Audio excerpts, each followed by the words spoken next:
di dalam sanad yang sahih oleh Imam Al-Baihaqi dan diriwayatkan oleh Imam Hakim dengan syarat Syaikhain, wa innama hadzal hadits ala syarti Syaikhain wa lam yakhrijah. Hadis ini sampai ke derajat Bukhari dan Muslim, akan tetapi tidak dikeluarkan oleh mereka, dikeluarkan oleh Imam Hakim dalam kitabnya Al-Mustadrak. Maka fahamlah kita bahwa Rasul bertawassul.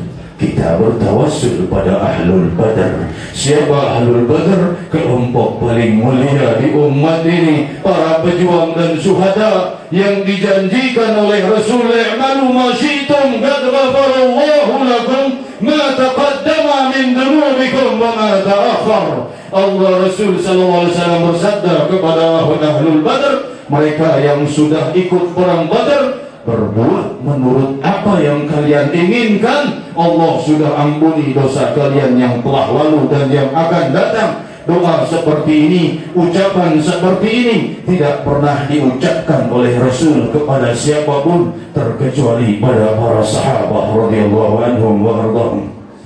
Kita tadi terang benderang dengan cahaya kecintaan pada Ahlul Badar, sedangkan Rasul sallallahu alaihi wasallam bersabda, al-mar'u ma'a man ahab, seseorang bersama dengan orang yang ia cintai.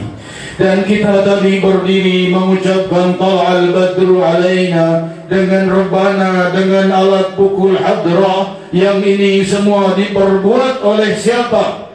Bukan oleh orang-orang kafir, tapi ini dibuat oleh Ansarun Nabi Muhammad sallallahu alaihi wasallam.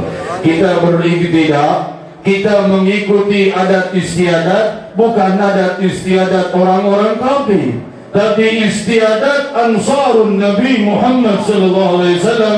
Mereka berdiri mengucapkan tal'al badru alaina. Kita pun mengambil qiyas dari perbuatan mereka untuk mengenang kedatangan sang Nabi dan kegembiraan Ansar menyambut Nabi dengan berdiri dan mengucapkan tal'al badru alaina. Sedangkan membuat suatu hal yang baru, selama itu membawa manfaat dan baik, itu diperbolehkan dan disunnahkan oleh Nabi sallallahu alaihi wasallam, sebagaimana hadis beliau di dalam Sahih Muslim, barang siapa yang mengada-adakan suatu kebiasaan di dalam Islam, sunnatan hasanatan, kebiasaan yang baik, maka baginya pahalanya dan pahala orang yang mengamalkannya sesudah dia sempurna, lam tanggus min ujurihim syai', tidak dikurangi dari pahala mereka sedikit pun. Kalau mereka mengada-ada selama itu baik, ya, seperti masjid kita pasangi kipas, ini di zaman Rasulullah tidak ada, tapi ini baik. Dan ini diperbolehkan dengan nasul hadis Rasul sallallahu alaihi wasallam. Demikian juga pencatatan Al-Quran di dalam satu kitab. Kalau seandainya kita tidak boleh berbuat hal yang baru, maka para sahabat tidak membukukan Al-Quran. Karena Al-Quran dibukukan tidak ada perintah dari Rasul sallallahu alaihi wasallam dan ayat ataupun hadis yang memerintahkan kita membukukan Al-Quran. Tetapi para sahabat mengambil qiyas dari hadis tadi, maka dibukukan Al-Quran sunnatan maslahatan lil ummah, dibuat supaya umat tidak bingung, karena nanti dari zaman ke zaman tidak lagi orang menghafal Al-Quran, maka Al-Quran dibukukan. Maka para sahabat mengada-adakan suatu hal yang baru, maslahatan lil ummah. Kalau muncul orang di zaman sekarang berkata hal yang baru itu bid'ah dolalah, dari mana kalian belajar bid'ah? Bila mereka bertanya begitu, katakan kami belajar bid'ah dari Muhajirin dan Ansar dan para sahabat Rasul, Sayyidina Uthman bin Affan, Sayyidina Ali bin Abi Talib, Sayyidina Abdullah bin Abbas alaihi ridwanullah, Sayyidina Ibn Mas'ud dan para gurra, para hufadus sahabi radhiyallahu anhum warḍahum, berkumpul berittifaq untuk membukukan Al-Quran yang tidak ada perintahnya dari Rasul sallallahu alaihi wasallam, Berarti kalau mengikuti dari pendapat mereka, maka mereka yang berkumpul dari qurra dan hufadzus sahabi, mereka dalam dalalah bid'ah benar. Siapa yang mau kita tuduh? Mereka sempalan abad ke-20 atau para sahabat? Tentu mereka. Akan tetapi ini adalah fitnah yang muncul di akhir zaman. Maka muncullah perayaan Maulidil Mustafa Muhammad sallallahu alaihi wasallam, ta'ziman li syariatil Mustafa, untuk mengagungkan syariatul Rasul sallallahu alaihi wasallam. Kita bikin maulid bukan untuk bermaksiat. Di sini berkumpul tidak ada maksiat, yang ada zikrullah. Sedangkan Allah berfirman di dalam hadis qudsi, ana ma'ahu haitsuma dzakarani wa taharrakat syabata bidzikri. Aku bersama hambaku selama hambaku mengingatku dan bergetar kedua bibirnya menyebut namaku. Kita di sini terus menyebut nama Allah. Kita di sini bersalawat kepada Nabi Muhammad sallallahu alaihi wasallam. Perkumpulan seperti ini mardiyah, sebagaimana para sahabat membukukan Al-Quran untuk membawa maslahat bagi umat. Demikian pula kita membuat perayaan Maulidin Nabi Muhammad sallallahu alaihi wasallam wa baraka alaihi wa alihi, merayakan rahmatnya Allah subhanahu wa ta'ala, karena Allah subhanahu wa ta'ala sangat memuliakan dan memerintahkan kita memuliakan Nabi sallallahu alaihi wasallam wa baraka alaihi wa alihi. Para sahabat kalau di hadapan Rasulullah semua tertunduk, lebih dari berhadapan dengan seorang raja. Mereka di hadapan Rasul tertunduk dan tidak mengangkat kepalanya. Mereka di dalam kekhusyuan, dan mereka pun telah diajar oleh Allah untuk beradab kepada sang Nabi. Duduk lama-lama di rumah Rasulullah, turun ayat di dalam suratul Hujurat dan di dalam surat lainnya di ayatul Quran. Allah subhanahu wa ta'ala memerintahkan, kalau selesai kalian daripada sang Nabi, fansarafu, maka bangunlah, karena itu yu'dhin Nabi, itu akan mengganggu sang Nabi. Allah mengajari para sahabat untuk beradab kepada Nabi Muhammad, untuk mengagungkan Nabi Muhammad sallallahu alaihi wasallam. Para sahabat radhiyallahu anhum wa ardhahum bertabarruk, mengambil berkah dari Rasul sallallahu alaihi wasallam. Jika salah seorang sahabat, Rasul sedang tertidur, maka berkeringat Rasulullah, datang seorang sahabat mengambil daripada keringatnya Rasul yang wangi. Terbangun Rasul sallallahu alaihi wasallam, "Ma'amilt, apa yang kau perbuat?" "Tabarrukan li ahlina ya Rasulullah," mengambil berkah dari keringatmu ya Rasulullah. Ini perbuatan sahabat dan Rasulullah diam. Sekarang dibilang syirik oleh teman-teman dan saudara kita, sedangkan ini diperbolehkan oleh Rasul. Dari mana datangnya kelompok ini? Dari para pengikut iblis alaihi laknatullah. Sebagaimana iblis tidak pernah mau memuliakan makhluk, iblis hanya mau sujud kepada Allah. Iblis disuruh sujud kepada Adam alaihi salam, iblis menolak.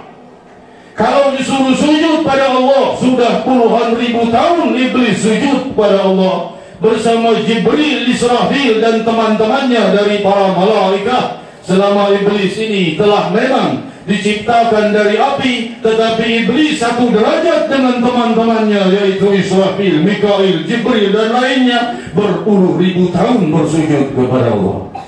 Tapi saat disuruh memuliakan orang yang dimuliakan Allah, iblis menolak.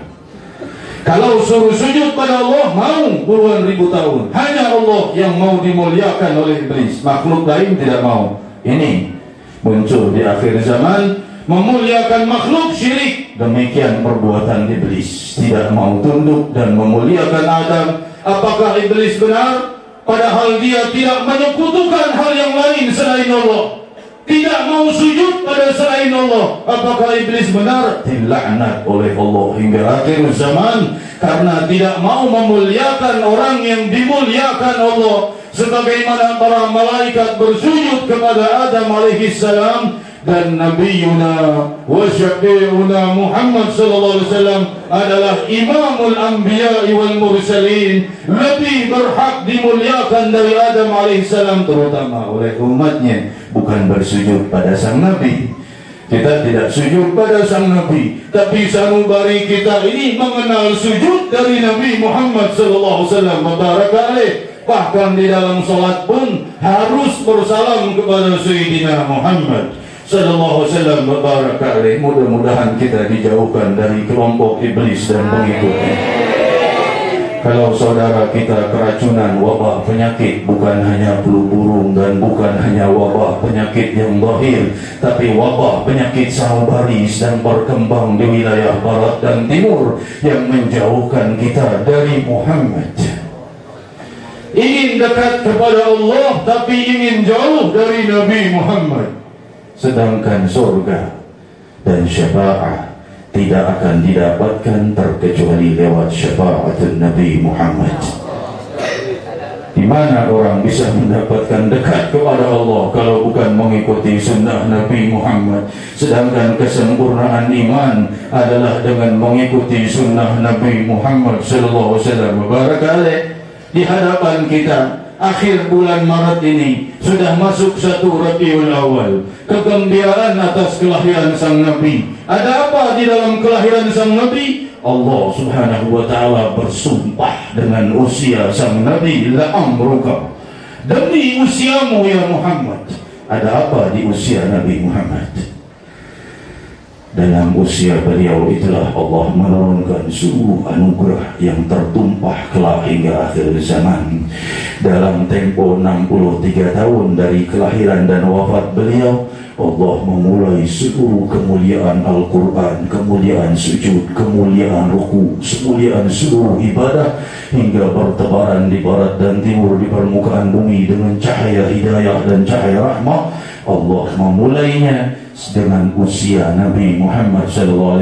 Maka Allah berfirman, la amruka, demi usiamu. Ada apa di usianya Rasulullah? Karena dalam usia inilah Allah menyimpan seluruh anugerah dan tersimpan pula semua rahasia kalimat tauhid dari semua Nabi dan Rasul. Semuanya terkandung dan semuanya tercantum di dalam Al-Quranul Karim, yang Al-Quran ini turun di dalam usia Nabi Muhammad SAW. Demikian juga Allah berfirman, wal asr, demi masa. Masa yang mana? Masa yang mana wahai yang hadir? Masa jahiliyah, masa Adam, masa Musa, masa yang mana? Masa mana lagi lebih mulia dari masa kehidupan Nabi Muhammad SAW? Adakah masa di permukaan bumi lebih mulia dari masa kehidupan sang Nabi? Maka wahai yang hadir, ketahuilah rahasia kemuliaan anugerah Allah Subhanahu wa ta'ala terus tertumpah bagi sanubari yang mewarisi rahmat, bagi sanubari yang berkasih sayang. Perkumpulan ini bukan dimaksudkan untuk kita keluar mencaci saudara kita yang sesat, karena Rasul mendoakan semua orang-orang yang sesat, bahkan mereka yang di luar Islam, sebagaimana hadis yang kusampaikan di awal pembicaraan tadi, sebagaimana ketika wajahnya dipenuhi bukan keringat tapi dipenuhi ludah orang-orang kafir, kedua tangannya terangkat, Allahumma hdi qaumi fa innahum la ya'lamun. Kedua telapak tangan ini terangkat hingga mewakili seluruh hidayah umatnya hingga akhir zaman. Kedua telapak tangan mulia itu mengemis kepada Allah dengan wajah yang penuh dengan bau busuknya ludah, terangkat memanggil nama Rabbul Alamin dari kekasih dan makhluk yang paling dicintainya. Terbukalah hidayahku, hidayah kalian dan semua hidayah muslimin dari keberkahan doa Nabi Muhammad SAW mubaraka alaihi wa alihi. Salahkah bila kita mencintai Muhammad? Salahkah bila kita beridolakan Nabi Muhammad? Salahkah bila kita merindukan Nabi Muhammad sallallahu alaihi wasallam mubaraka alaih? Satu-satunya orang yang akan memperjuangkanmu di pengadilan Allah subhanahu wa ta'ala, di pengadilan terbesar di mana seluruh nafas kita dipertanyakan oleh Allah, di mana setiap debu yang kita injak dipertanggungjawabkan oleh Allah, di mana setiap huruf yang kita ucapkan dipertanggungjawabkan oleh Allah. Saat itu engkau mempunyai pembela tunggal namanya Muhammad Rasulullah sallallahu alaihi wasallam, yang berdiri melihat umatnya satu persatu dipanggil, fulan bin fulan ayya ridha Allah, fulan bin fulan maju ke hadapan Allah. Semua orang saat itu mencari keselamatan, ke kiri, ke kanan, ke depan, ke belakang. Mereka mencari keselamatan, mencari keluarga, mencari teman, tapi satu sama lain saling menghindar. Ayah takut dituntut oleh anaknya. Itu ayahku, waktu itu aku tidak sholat, dia tidak menegurnya. Itu ibuku, saat itu aku tidak puasa, dia memberiku makan. Itu demikian juga anak takut dituntut oleh kedua orang tuanya. Itu anakku tidak taat kepadaku dan pernah mengangkat suara di depanku. Tetangga menuntut tetangganya. Semua orang tertunduk, menutup wajah, melarikan diri dari semua orang yang ia kenal. Tapi ketika nama mereka dipanggil bulan bin bulan, ayya ridha Allah, bulan bin bulan maju ke hadapan Allah. Saat itu pun ia maju membawa amal dan kitab amalnya. Memarang siapa yang diberi kitab amal dari hadapannya, maka ia mendapatkan kemuliaan dari Allah. Ada yang diberikan kitab amal min wara'i dhahrihi, fasawfa yad'u thubura wa yasla sa'ira, innahum kanu bi ahlihi masrura, innahum dhanna an la yahur, bala inna rabbahu kana bihi basira. Allah Subhanahu wa ta'ala mengabarkan ada orang yang diberi kitab dari belakang kepalanya. Yauma yad'u thubura, maka ia dipanggil oleh jurang-jurang di api neraka. Wa yasla sa'ira, namanya dipanggil, wahai bulan bin bulan pendosa, tempatku di sini, tempatmu datang kepadaku. Nama-nama mereka dipanggil. Kau bisa mendengar ketika namamu dipanggil di tempat suatu perkumpulan. Terbayang ketika namamu dipanggil, yang memanggil adalah kobaran api neraka. Apa yang kau perbuat? Rasul sallallahu alaihi wasallam menceritakan kejadian ini seakan-akan beliau telah melihat kejadian yaumul qiyamah. Siapa yang mengabarkan beliau tentang hal ini? Sehingga Rasul berkata, wastaghatun nas bi Adam, orang-orang memanggil nama Adam. Dan wastaghatu bi Musa, wastaghatu bi Isa, wastaghatu bi Muhammadin sallallahu alaihi wasallam mubaraka alaih. Apa arti istighatsah? Ini orang-orang muncul mengharamkan istighatsah. Rasul berkata, mereka beristighatsah kepada Adam, memanggil nama Adam dan Adam menolak. Mereka memanggil nama Musa, Musa menolak. Memanggil nama Isa, Isa menolak. Wastaghatu bi Muhammadin, lantas mereka beristighatsah kepada Nabi Muhammad sallallahu alaihi wasallam mubaraka alaih. Maka Rasul bersujud untuk dosa-dosa kita. Siapa yang mengabarkan kepada Rasul tentang kemuliaan ini? Allah sudah mengabarkan kepada beliau, wahai Nabiku Muhammad, wahai kekasihku Muhammad, kelak di yaumul qiyamah orang-orang akan memanggil nama nabi-nabi yang lain, dan mereka akan menolak, dan mereka akan datang kepadamu ya Muhammad sallallahu alaihi wasallam mubaraka alaih. Masihkah kita memilih idola yang lain, wahai yang hadir? Maka wahai yang berkumpul di dalam naungan cahaya la ilaha illallah, sebagaimana Rasul pernah berkata, bahkan di dalam hadis qudsi Allah Subhanahu wa taala berfirman, Al-Imam Al-Qurtubi di dalam tafsirnya menyebutkan, man qala la ilaha illallah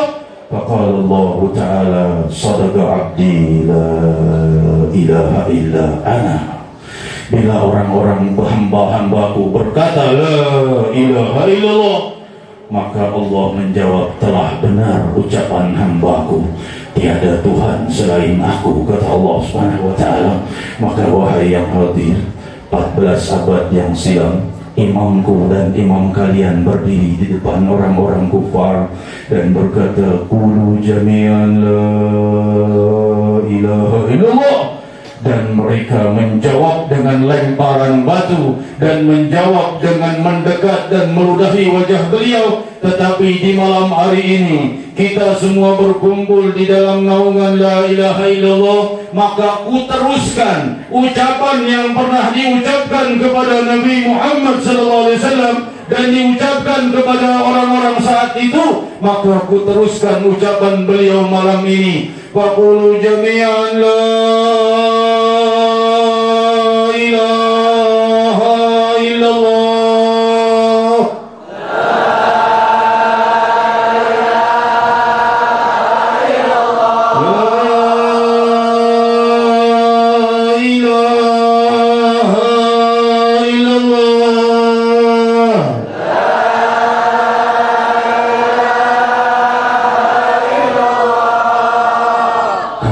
Yang mengawali seluruh cahaya hidayah dan mengawali seluruh anugerah Al-Quran, mengawali seluruh pahala dan mengawali seluruh kemuliaan yang diturunkan oleh Allah, yang kesemuanya juga kemuliaan alam semesta dan kehidupan yang abadi dikumpulkan oleh Allah di dalam kalimat La ilaha illallah. Maka istash'ir, maka pahamilah dan renungkanlah kalimat ini ketika engkau mengucapkannya, bahwa kalimat ini jauh lebih mulia dari seluruh alam semesta dan segala isinya. Karena bila kita mendapatkan seluruh alam semesta dan segala isinya, tapi kita wafat dengan tidak membawa La ilaha illallah, musnahlah seluruh alam semesta dan segala isinya, dikalahkan dan rugi dengan kehinaan yang abadi karena kehilangan kalimat La ilaha illallah.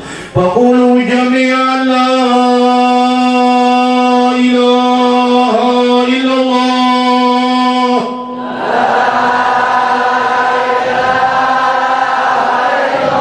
Rabbi, hapuskan seluruh dosa-dosa kami dengan kemuliaan La ilaha illallah. Rabbi, jangan sisakan satupun dosa hadirin terkecuali telah Engkau hapuskan demi kemuliaan kalimat La ilaha illallah. Dan Rabbi, angkat dan kabulkan seluruh munajat dan hajat kami demi kemuliaan La ilaha illallah. Jangan sisakan satupun dari permintaan hadirin terkecuali Engkau kabulkan demi kewibawaan La ilaha illallah. Masing-masing hadirin mempunyai doa yang belum Kau kabulkan ya Rahman. Masing-masing mempunyai hajat yang masih tertahan, Kau masih menahan dan belum mengabulkannya. Maka kami mengemis demi kewibawaan La ilaha illallah, agar Kau angkat seluruh hajat kami dan Kau kabulkan dan limpahkan keberkahan kami dan atas semua aktivitas kami dunia wal akhirah. Bagi mereka yang dalam usahanya, limpahkan keberkahan pada usahanya. Bagi mereka yang dalam pekerjaannya, angkat derajatnya setinggi-tingginya. Mereka yang dalam sekolahnya, mudahkan sekolah dan ujiannya. Mereka yang masing-masing dalam kesibukannya, mudahkan segala permasalahannya. Rabbi lirijaluna wa nisauna, kabiruna wa saghiruna. Bagi kami yang lelaki dan wanita, besar dan kecil, jangan kecualikan terkecuali Kau curahkan cahaya hidayah dan limpahkan hidayah bagi saudara kami yang masih tersesat. Rabbi, balikkan sanubari mereka untuk mencintai Nabi Muhammad, untuk beridolakan Nabi Muhammad, untuk asyik dengan Nabi Muhammad sallallahu alaihi wasallam wa baraka alaih. Di antara kami, tetangga kami, kerabat kami, keluarga kami, ada yang masih benci dan tidak mau memuliakan Nabi-Mu. Maka Rabbi, demi malam ini, catat dan pastikan semua nama mereka Engkau balikan atas mereka dengan limpahan hidayah, dengan limpahan hidayah untuk mencintai Nabi Muhammad, dan bangkitkan kami di yaumul qiyamah bersama Nabi Muhammad. Jangan Kau bangkitkan kami kelak di yaumul qiyamah dengan orang-orang yang lain dari hamba syahwat, dari para pendosa. Masing-masing orang berkumpul dengan kelompoknya. Kumpulkan kami bersama Muhammad Rasulullah, bersama Nabi Muhammad, bersama Nabi Muhammad, bersama Nabi Muhammad sallallahu alaihi wasallam wa baraka alaihi wa alihi. Rabbi, kami satukan seluruh hajat dan doa kami di malam ini dengan memanggil nama-Mu ya Allah, ya Allah, ya Allah.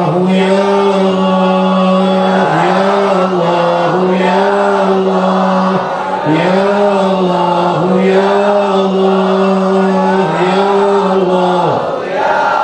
Wahai nama yang paling agung di seluruh alam semesta dari sejak awal zaman hingga akhir zaman. Wahai nama yang maha tunggal menguasai segala kemuliaan dari zaman ke zaman. Wahai nama tunggal yang ketika kami menyebutnya dan kau berkata taharyana ma'abdi da taharrakat syafata, aku bersama hambaku saat bibir mereka bergetar menyebut namaku. Ya Allah, Ya Allah, Ya Allah, Ya Allah, Ya Allah, Ya Allah, Ya Allah, Ya Allah, Ya Allah.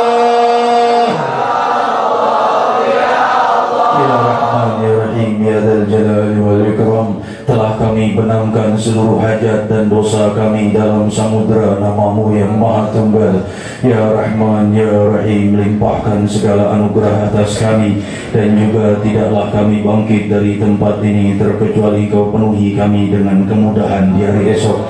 Terbitkan matahari esok dengan terbitnya cahaya keridhaanmu dan cahaya pengampunanmu atas setiap kesalahan. Bagi saya mohon maaf kehadirat ulama inal kiram, para tokoh masyarakat, tokoh himaba, para tokoh ulama inal kiram, dan juga para orang tua sekalian. Saya merasa tidak pantas berbicara dan berpanjang lebar di majlis ini, tapi misal al-amr wa mahabbatan li Rasulillah wa lahumikum. Assalamualaikum warahmatullahi wabarakatuh.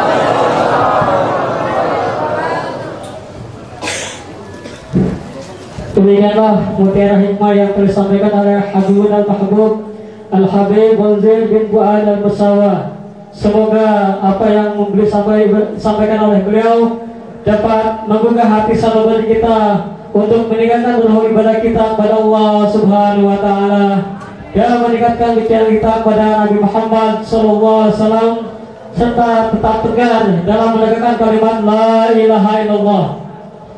Para hadirin juga Habib, pada saat hari ini di RW 011 sedang kebakaran.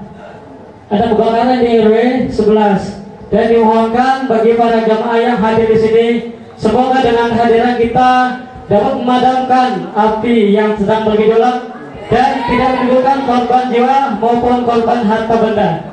Pada Al-Habib kami mohon doanya untuk mendoakan agar tidak terjadi korban jiwa maupun korban harta benda di masyarakat RW 011. Terima kasih.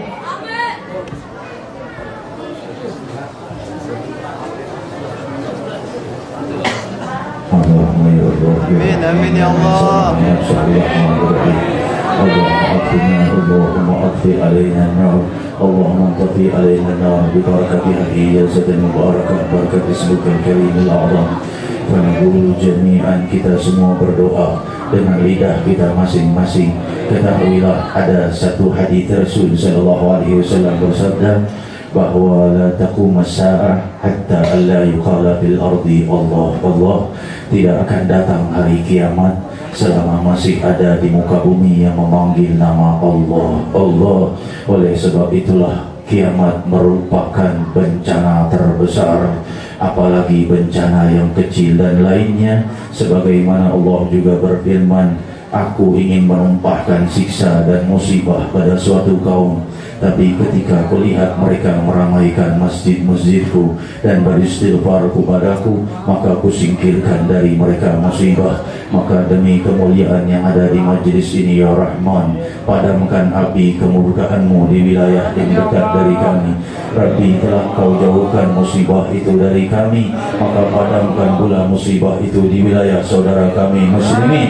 Maka naqulu jami'an ya Allah, ya Allah,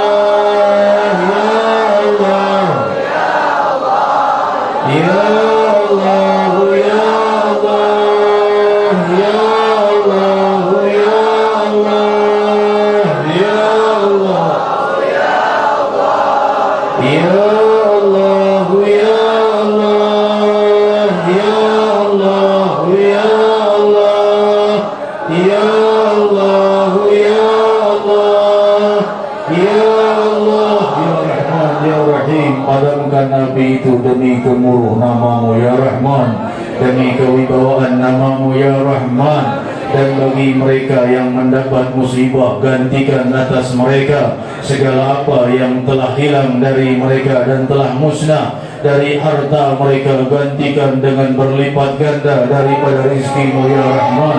Dan bagi padamkan api itu dalam kejap-kejap ini Ya Allah. Ila hadratin Nabi sallallahu alaihi wasallam. Al-Fatihah.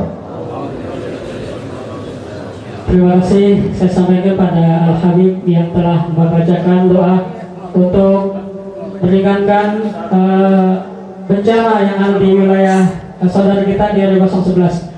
Untuk selanjutnya acara akan kami tutup dengan bacaan doa yang akan disampaikan oleh guru kita Al-Ustaz Ahmad Mukhtar Yaakob LC. Falyafadhal mashkura.